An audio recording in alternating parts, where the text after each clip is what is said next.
Hello, everyone. Welcome. Thanks for One, joining us. one, We're going to get started in just a minute.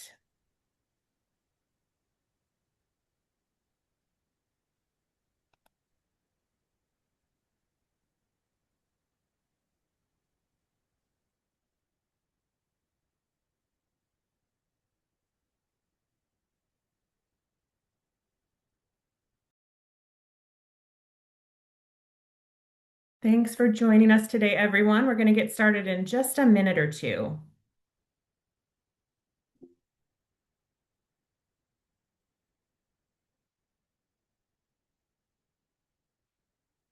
As y'all are getting settled in, we encourage you to introduce yourself in the chat, and we'll dive in here in just about a minute.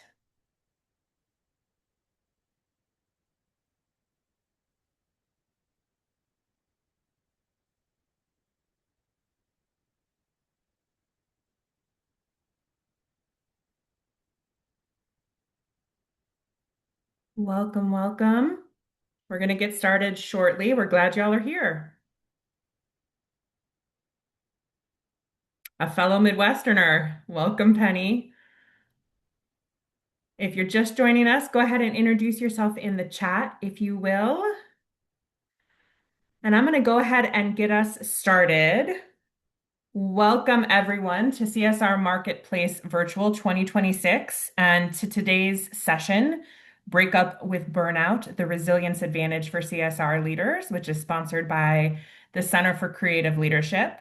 My name is Katie Stearns. I'm the Vice President of Membership and Partnerships here at ACCP, and we're really glad that you've joined us. Thank you for taking some time out of your day to be with us and to dig into this important topic.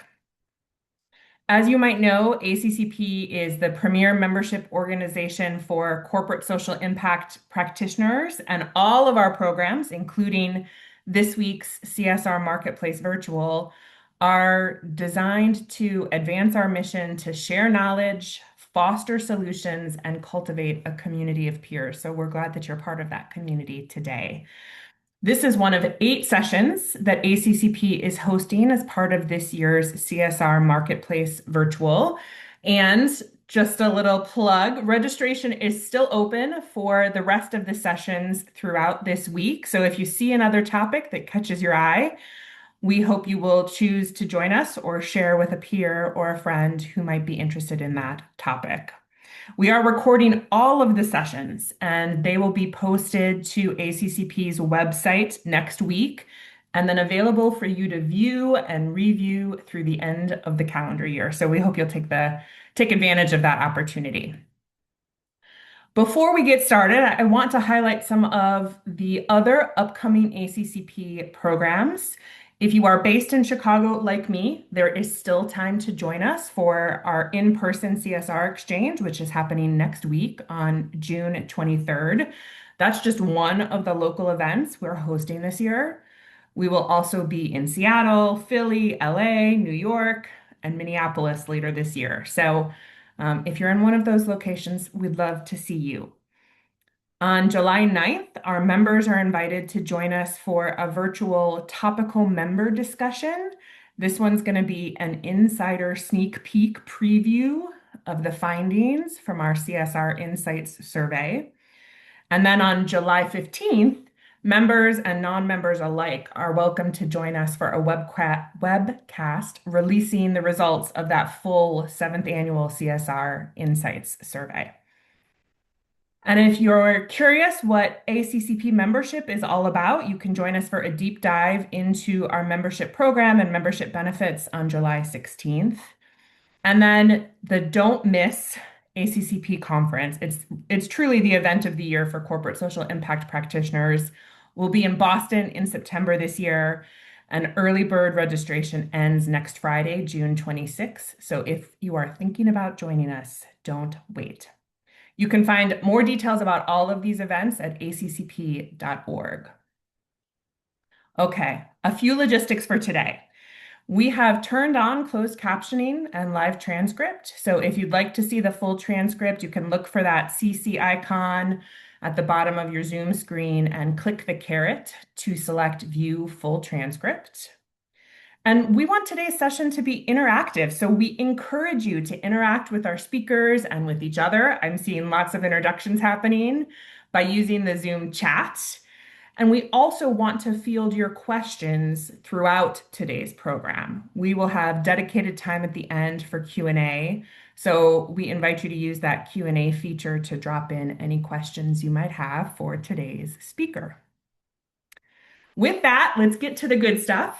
It is my pleasure to introduce our speaker for the Breakup with Burnout session, Andi Williams, who is the Director of Design and Delivery for the Center for Creative Leadership. I told Andi before we started that I'm going to be a student of this session because she has lots of great stuff to share. So, Andi, I'll turn it over to you. Thank you, Katie. Hi, everyone. I'm Andi, and I'm really, really glad to be with you here today. For over 50 years at the Center for Creative Leadership, or CCL for short, we've worked with leaders around the world to help them navigate complexity and change without losing sight about what matters most. I believe it's the people, the brilliant, messy, resilient humans who are doing the work. So I come to this work as a trained counselor with more than 20 years experience in leadership development and about a decade in academia before that. But more than my credentials, what drives me is a question. And this question first took root in me years ago. How do we keep showing up as whole people in the middle of real pressure to do the work, to do this purposeful work? So, how do we keep showing up as whole people in the middle of real pressure to do this purposeful work? And that question became a compass for me. It helped me navigate my own burnout. It shaped conversation with leaders across sectors in all different walks of life. And ultimately, it led me to partner to create the content that we're working with today. So, this session is a call to break up with burnout for good and instead burn bright to amplify your energy and well being. So, if you're arriving here a little crispy around the edges, you're not alone. You're in the right place. So, let's get started. So, I'm going to ask you to really lean into the chat today. And I'd like to get to know you a little bit in a couple ways. So, I see a few people have already introduced themselves. Thank you. I would like you to continue this introduction. So if you could share in the chat, we can probably see your name, but your location, where you are in the world, and what is something good that's happened to you recently. So share your location and something good. So again, I'm Andi. I live in Winston-Salem, North Carolina in the United States. And something good that happened to me recently is that I made a new friend, which feels great when you're in your 50s like me. And I met them for coffee yesterday, and that was just a really nice moment in my day. So we'd love to hear your good thing and where you're from. Thank you, Danielle. My blackberry bush out, put the first fruit out. Thank you. So go ahead and keep sharing in the chat. And I encourage you, after you've shared, just to take a moment and scroll as people are sharing and hear a little bit about what are some of the good things that are going on in this chat room today.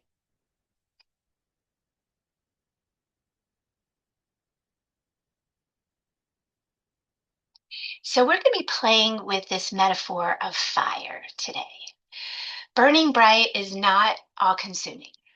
So I'm going to invite you to get creative for a moment, and I'm going to share a poem. This poem is called Fire.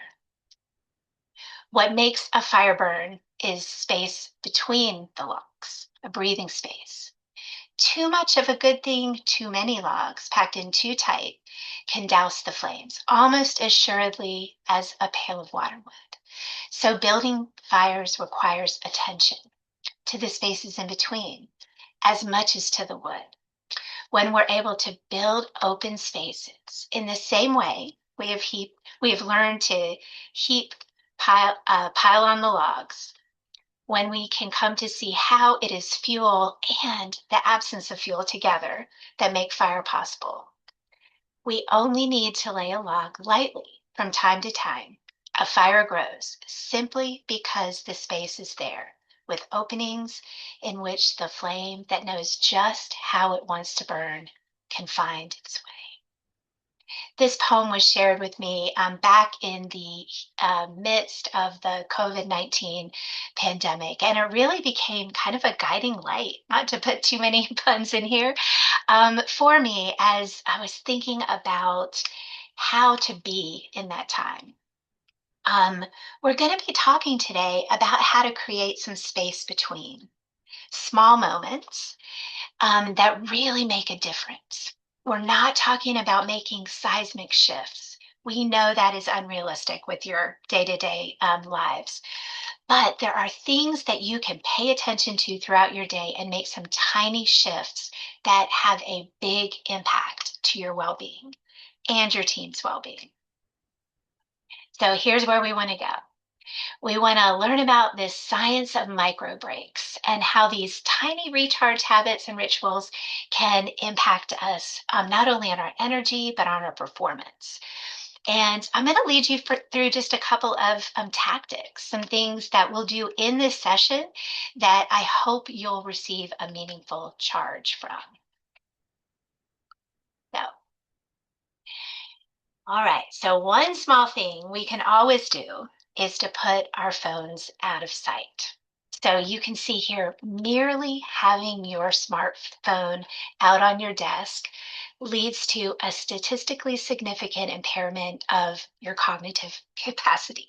That is on par with the effects of lack of sleep. And it's not just your phone, it's seeing anybody else's phone as well. So, one minuscule thing you can do to have more cognitive capacity immediately is just to put your phone away. Get it out of sight when you're working, when you're meeting, so you can be fully present. So, why do we burn bright? Why does this matter to us as leaders? It matters because we are more stressed than ever at work. We are seeing increased cognitive weariness, emotional exhaustion, physical fatigue, and all of these things lead to burnout. On the screen, you can see some research on burnout and stress in the workplace. These are some things we might experience if we are approaching burnout. You may notice decreased productivity, a decline in your work quality. People might struggle to meet deadlines. You also might see increased sadness, exhaustion, tired and draining, um, loss of compassion, which can really impact our work in this space, and negativity or just cynicism. So at CCL, we want to encourage people to be proactive about burnout. And we know that having some language, some shared nomenclature around that is really, really helpful. So we talk about burn bright. It's the natural, positive, aspirational opposite of burnout. And it's a shorthand. It's a way to talk about being present, focused, energetic, and engaged. Whatever makes us our best self, our most healthy self, our most sustainable self. It is intentional, it's action based, and it's science based. And it is a response to what we're experiencing as a burnout epidemic. At CCL, we use this language a lot just as a way to support each other, encourage each other. I've shared it with hundreds of leaders through in the classroom experiences that we have, and people have found meaningful ways to utilize this concept, to utilize these tips, and not only for themselves, but to create the conditions for their teams to thrive as well.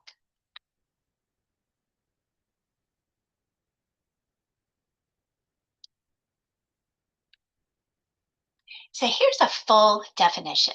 And I would invite you to go ahead and read this and share in the chat maybe what stands out to you. When you read this, what kind of catches your attention?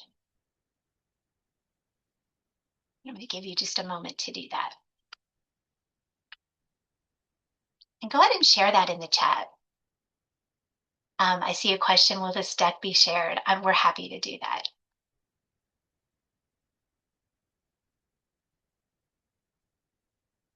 Go ahead and share what stands out to you.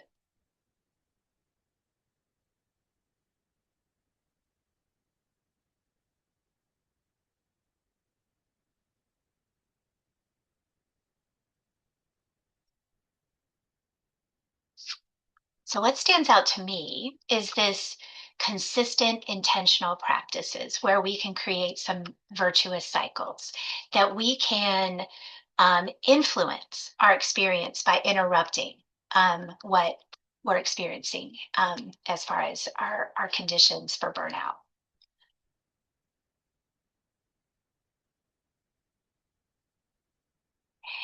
And I have another question for you, and I really would like you to answer this one in the chat. So, what gets in the way? You know, this is important. You know, paying attention to your peak performance is important. What gets in the way? What gets in the way for you? How come your best self doesn't show up all the time? Go ahead and put a couple things in the chat.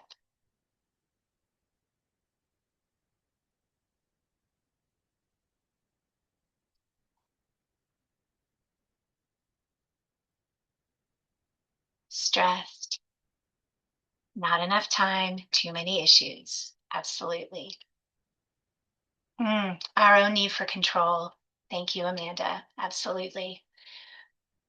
We like to get things done. Yeah. So keep populating those. What are some of those things? Fear of retaliation, real fear. We work in some toxic places sometimes. Other people, they impact us. Absolutely. All of these things get in our way, as well as the world we live in. We live in this volatile, uncertain, complex, and ambiguous world, and that is not changing anytime soon. That has a predictable response on us as humans. We can um, experience that in very real fear ways. And you might even experience these things, fearfully in your workplace. So, absolutely, our own workplaces and our conditions. And there is some things we can do to take care of ourselves, and that's what we're going to be exploring. I just want you to invite you to this concept. What we're doing here right now, pretty exhausting, honestly. So it's easier to be in each other's presence, right? Than in the presence of each other's absence. Zoom exhaustion is a real thing. I know that I felt lonely, even more lonely and disconnected after a long day of back-to-back meetings where I've been like with people. And we know this is true because research tells us that there's a different quality to our attention when we're online. We can become hyper focused on the few available visual cues we have. Or maybe we're totally distracted and blacked out, checking our texts, checking our emails when we're supposed to be listening. And the constant multitasking has our brains working overtime, and we're not truly connecting with others.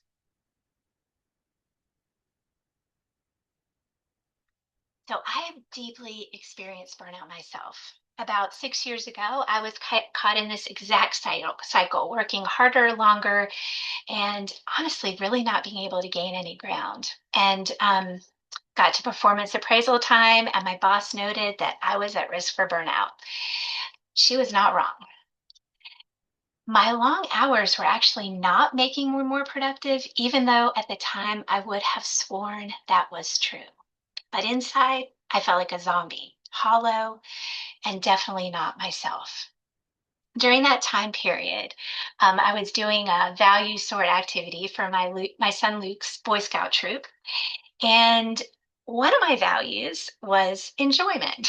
And Luke said, "That's weird, Mom. I didn't think you liked to enjoy things. I thought you just liked to work all the time." Whew, talk about an impact when your kids tell you the truth. Don't get me wrong, I do find enjoyment in work. But at that moment, I realized that I wasn't enjoying work or really anything else. And I didn't have time for all the things that I actually did enjoy. But what really gutted me was that I was actually letting people down because I wasn't taking care of myself. My health was suffering, my blood pressure was through the roof, and I wasn't sleeping well. And in that season, I really had to reflect a lot on what was important to me and how I could begin to come back to myself. And I needed to make changes. And again, really small ones, like I'm talking about today. And those began to help me recover. Recovering was hard, and I don't want to go through that again. So when I think back about my story, I was laboring under this narrative that I was fine, I was managing it, and if I just work harder, I would get there. And that is simply not the case at all. Peak performance involves both work and rest. We know both are important. And I know burnout is preventable. I know it's preventable for myself now and for others. And that's why I'm really passionate about this topic. So, another question that I start my day with is how can I show care, presence, and compassion for myself and everyone I serve? I have to put myself in the equation, and you do too. I had to unlearn this myth about more is more productivity, and that was really hard after over 40 years of being in the workforce. It's sometimes even a daily and hourly reminder because this is true, right? And we know that when we want to be the type of leaders that we want to be, leaders who are empathetic and compassionate, leaders who listen, leaders who mentor others and communicate effectively, we are simply not going to be able to do that without taking care of ourselves. Our leadership is at stake. So, what word describes you when you're approaching this burnout mode? I like to think about these as maybe some leading indicators for ourselves. Those things that when we notice our behavior, we can say, oh, man, today I was really crispy. I've got to pay attention to that. Or, man, I was short with that person. They didn't deserve that. I need to pay attention. What does that look like for you?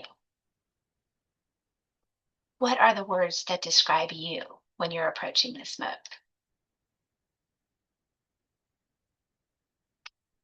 Mm, dissociation.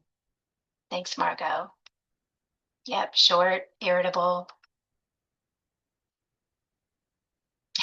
ADHD on overdrive, love it. Ratty scatty, yeah. Write those words down. If you're approaching that, pay attention. Pay attention. So, one of the resources that we provided is a blueprint. And it is important to have a blueprint. That is a plan. So, we've provided that to you because intention is one of the most important things we have. If you don't design your life, some other person or some other organization is going to design it for you. And you might not like the idea and version of you, your time, and your priorities. Because we're all different, right? The beauty of what I'm talking about today is there is no one size fits all. You choose and you pick what works for you, what tactics fit your life, what you can do to intentionally recharge. And we all do it in our own way. So we've talked a little bit about intention, we talked about choice and honoring what will work best for you.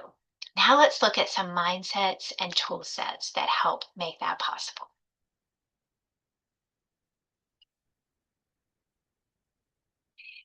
So I imagine that many of us, maybe even most of us in this Zoom room, spend more time worrying about and making sure our devices are charged and powered up than we do our own recharging and renewal.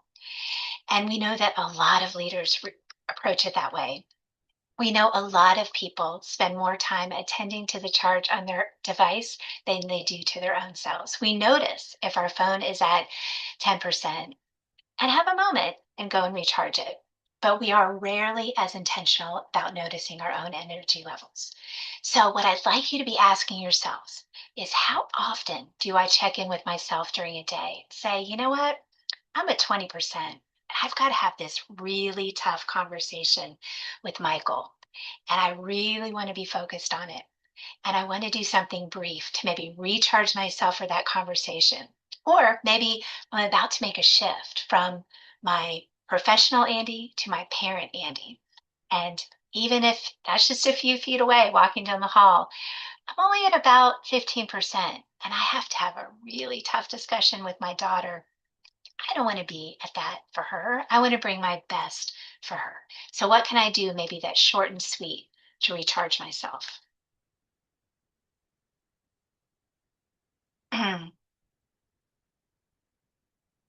Because when we're approaching a burnout phase, um, some of these tough conversations that we want to have, all these skills that we've built up, our ability to listen, our ability to be strategic, those leadership habits, they can be, begin to evaporate.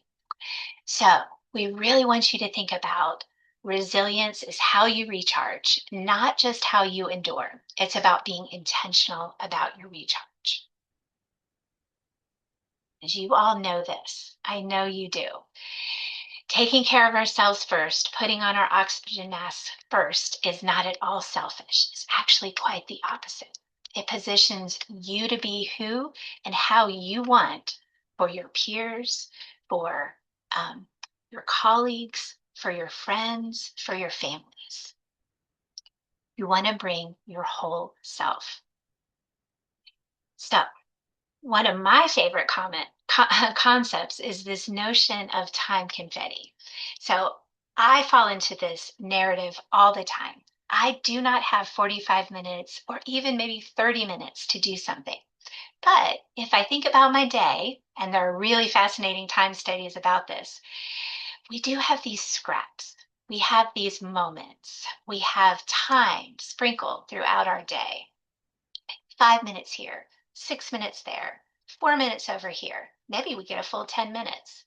And what if, with just a couple of pieces of that time confetti, not all of it, just a few pieces, we are more intentional? And we use those pieces to do something we enjoy, and it gives us a meaningful recharge. And we believe that you can find 12 minutes of confetti in the morning, the first half of your day, and 12 minutes in the second half to recharge. Those 24 minutes make a difference and can help us be more intentional about creating these behaviors that move us into that virtuous cycle that we want to be in.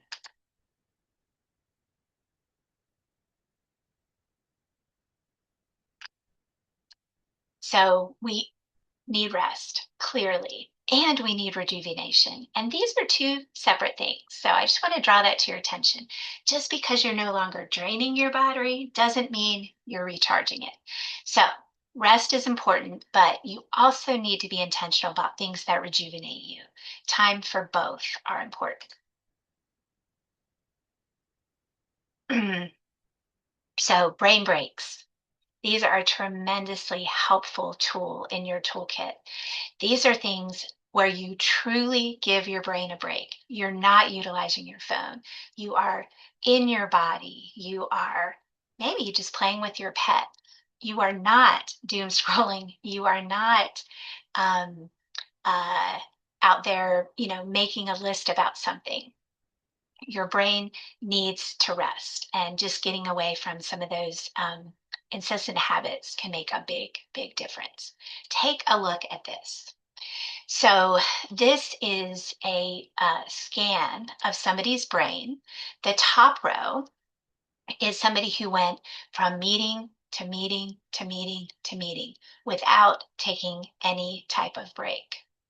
The second row is somebody who also went from meeting to meeting to meeting to meeting, and they took just 10 minutes. between breaks, between the meetings. So imagine all of that accumulated stress in your brain, if you were able to easily release that, intentionally release that throughout your day, you would end up much less exhausted at the end of the day. So I really hope that you take that image away from here and think about the impact on your brain of just taking a brief break.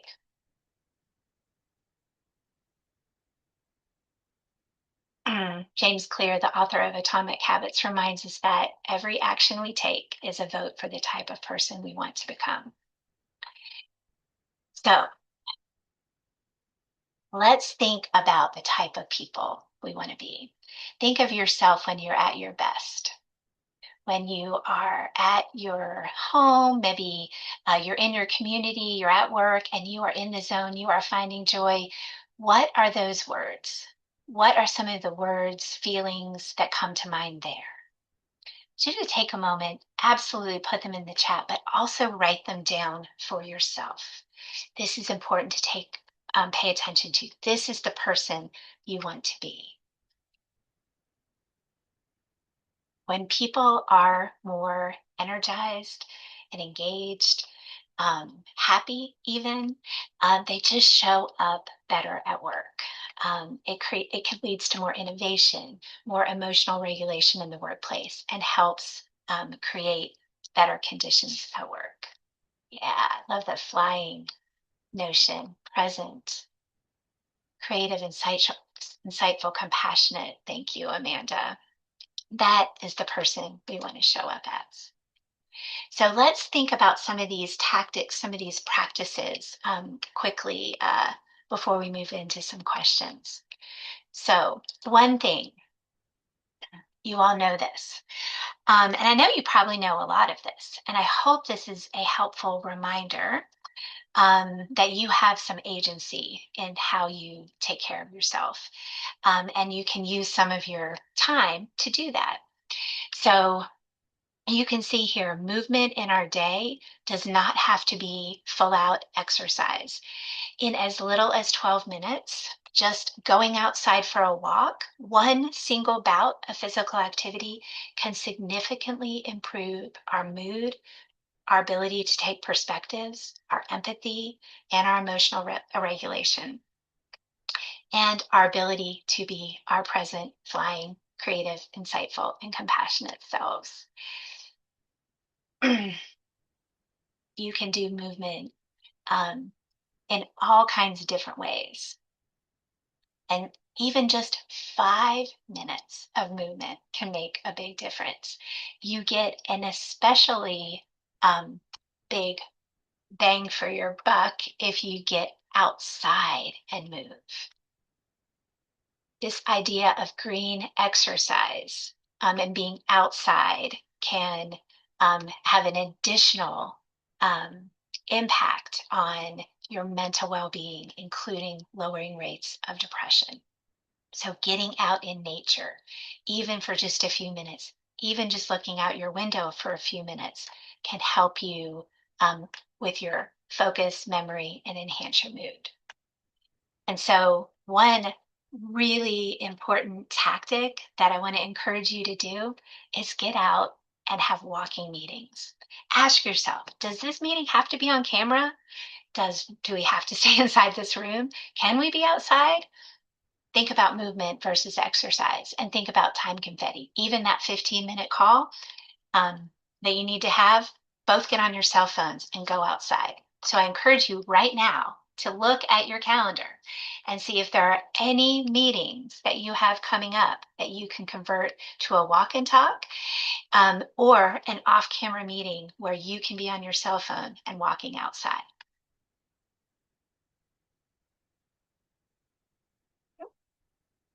So one of the biggest tools that we have in our toolkit is gratitude.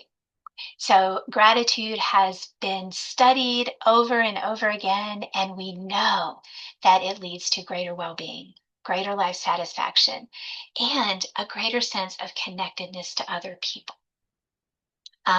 So when you write gratitude, a note, a text to somebody else, you are connecting with that person and they are certainly getting an impact from what you're sharing. But the biggest impact actually goes to you as the person sending the message. So, this idea of being able to connect with each other through gratitude is incredibly powerful.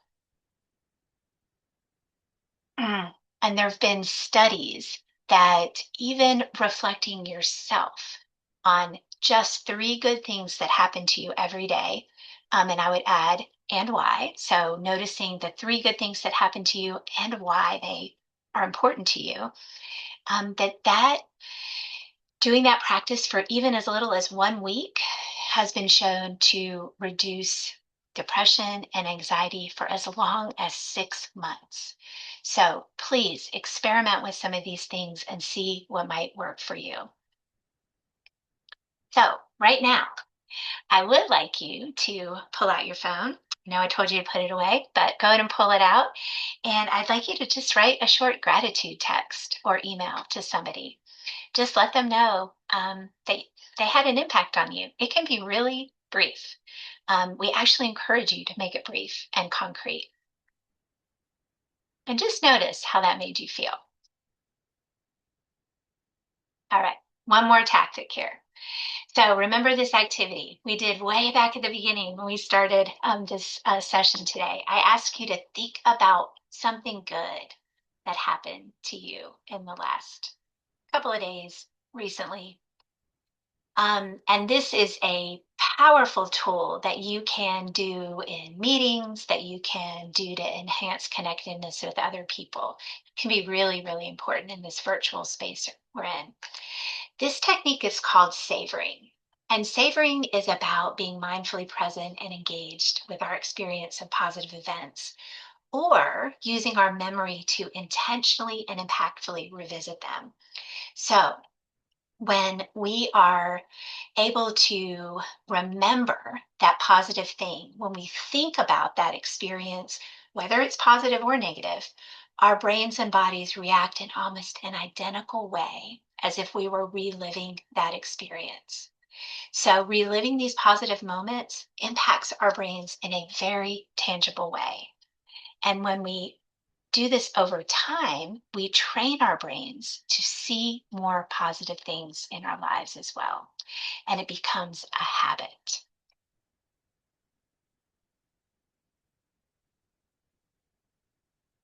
I like to think about it as time traveling. We have time travel within our abilities. When we go back in time and revisit that moment, we really do experience it again. So I'll leave you with this final quote. Every act of self care, we get our authentic selves get stronger and the critical, fearful mind gets weaker. Every act of self care is a powerful declaration that says, I'm on my side, and every day I am more and more on my side. So I would like you to reflect on, just as we're getting ready to go into the question and answers portion, what are some of the things that you can do to reclaim some of the time in your day for recharge? What is maybe one simple tactic, one practice that you can do this week that will make a difference? And what is a signal? What are one of those indicators that you'll pay attention to remind you to pause and recharge? Hi, Katie. Mhm. Hi, Andy. I feel like this has been a long, deep breath for me to hear everything that you were sharing. And I'm sure our attendees feel the same with so many practical tips. Thank you for sharing all of that wisdom and for those reminders. I invite you, if you have a question, feel free to pop it into the Q&A or pop it into the chat, but I would love to get us going. And I'm curious in particular, knowing that the group of folks that has gathered today are folks that are working in corporate social impact, who are thinking every day about how to build stronger and more equitable communities. What would you offer us in terms of why it might be especially hard for people in that line of work to think about breaking up with burnout and burning bright instead? Absolutely. So, the part of CCO where I work is in our societal impact group. So I work with leaders all the time, like you all, and I know how much you care. I know how much you care and how that caring can be a double-edged sword, right? And so sometimes we sacrifice ourselves in service of other people. And so the invitation here is that it's both. It is both yourself and the care you offer to your communities that are important to pay attention to. It's a polarity, it's paradox. I know it's hard, but it is incredibly important for us to attend to as leaders leading in this space. We want to make an impact and we want to show up as compassionate, and we're not going to do that over time if we are burnout. Absolutely. That is real. One of the questions that came in was how leaders can think about implementing some of these practices in the way that they are managing their teams and building organizational culture. Yeah, I think this is a really important question. As a leader, what you do matters.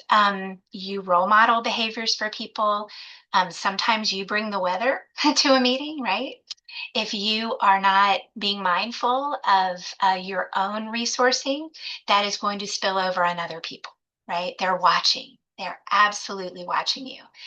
I would really encourage leaders to look for these little opportunities they may have at the beginning of the meeting, the end of a meeting, encouraging people to get outside, be in different spaces, to help to form those conditions to help people in this space. And I know that leaders maybe don't have as much as they would like to within their control, but you probably have something. You probably have something within your control. And I would just encourage you to reflect on that and make a change. Just do something. People will notice.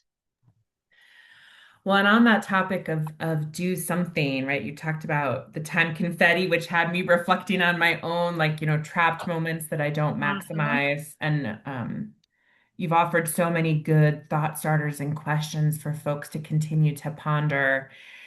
If you could encourage everyone who's listening to go away and take just one first step to begin their journey, where would you recommend that they start? I love that question, Katie. I'm going to start with the easiest thing we have, which is our breath. So, um,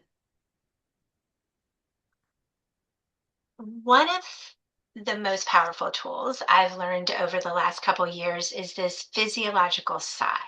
This is a breath that we can take that almost immediately reduces our anxiety. Hmm. So, the way this breath works is you take a deep breath and then you take another inhale on top of that.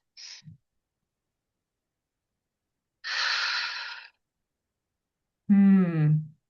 So what it does is it Hmm. gets all those tiny little airbags in your lungs to be inflated as well as just your lungs. So you're Hmm. getting greater oxygen, you're getting greater blood to your heart area, and Hmm. that not only helps us reduce our anxiety, it actually can open up our hearts, right? Our Yeah. compassion. So if you're joining a meeting and you need a palate cleanse, that 30 seconds that you have can be really well utilized. So Yeah.